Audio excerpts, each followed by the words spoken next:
मैं खुद यहाँ श्रीनगर आया, मीटिंग ली गई। दोनों divisions, Kashmir division, Jammu division, ख़ासकर उन इलाकों में जहाँ बर्फ़ पड़ने की उम्मीद है, वादी के तमाम डिस्ट्रिक्ट और जम्मू के पहाड़ी इलाके। इंतज़ामिया ने अपने तरफ से तो तमाम तैयारियां की हैं, लेकिन अब वो तैयारियां काफ़ी हैं या नहीं वो कल के बाद पता चलेगा जब बर्फ़बारी शुरू होगी। लेकिन इस बर्फ़ से हमें बेशक अगर कोई तकलीफ़ हो भी तो मुझे नहीं लगता हमें से किसी को शिकायत करनी चाहिए, क्योंकि बड़ी बेसब्री से हम इस बर्फ़ का इंतज़ार करते आए हैं।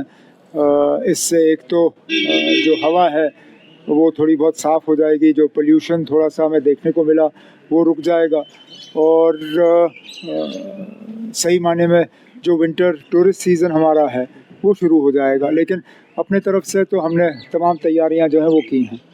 When you are in Delhi, you sing to the tunes of BJP, लेकिन जब आप कश्मीर में होते हैं, मुझे कोई मिसाल दें तब ना। सर जैसे कि आपने परसों गए, आपने कहा कि PM has been very kind। वो तो मैं यहाँ भी कहता हूँ, सब PDP है। वो तो मैं यहाँ भी कहता हूँ, मैं तो हर जगह कहता हूँ। मैं कहता हूँ ना, देखिए मैं उन लोगों में से नहीं हूँ जो सियासत खेल के जो है लोगों को धोखा दें। जहाँ मरकज़ ने मदद की है वहाँ मैं कहता हूँ, जहाँ मरकज़ के तरफ से कोई कमी रही है मैं वो भी कहता हूँ। मैंने कहा है कि बाकी चीज़ों में मरकज़ ने कोई शिकायत की गुंजाइश रखी नहीं, लेकिन जहाँ स्टेटहुड का मामला है वहाँ शिकायत के अलावा उन्होंने हमें कुछ दिया नहीं है।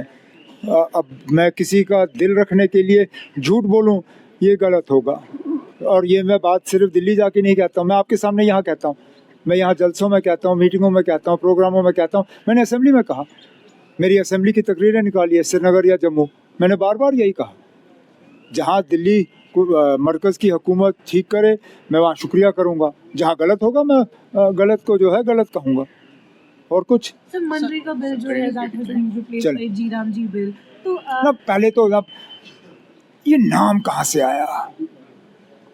अब मैं माफ़ी चाहता हूँ, लेकिन सोच समझ के बिल का नाम रखें तो तब भी। ये तो मुझे एक पुरानी बॉलीवुड की पिक्चर का नाम याद आ रहा है, वो जी मम्मी जी। वो तो शायद किसी ने वो पिक्चर देखी नहीं, लेकिन मेरे बहन के बेटे ने वो पिक्चर देखी। तो अब जी राम जी ये कोई बिल का नाम होता है? एक तो आपने महात्मा गांधी का नाम हटा दिया, गलत किया, लेकिन उसके बाद आपने इस स्कीम का बोझ जो है वो रियासतों पे डाला। इसमें बहुत सी ऐसी तब्दीलियां लाई गई हैं जिससे हम जैसी रियासतों को बहुत नुकसान होगा, हमें फ़ायदा नहीं होगा। Thank you.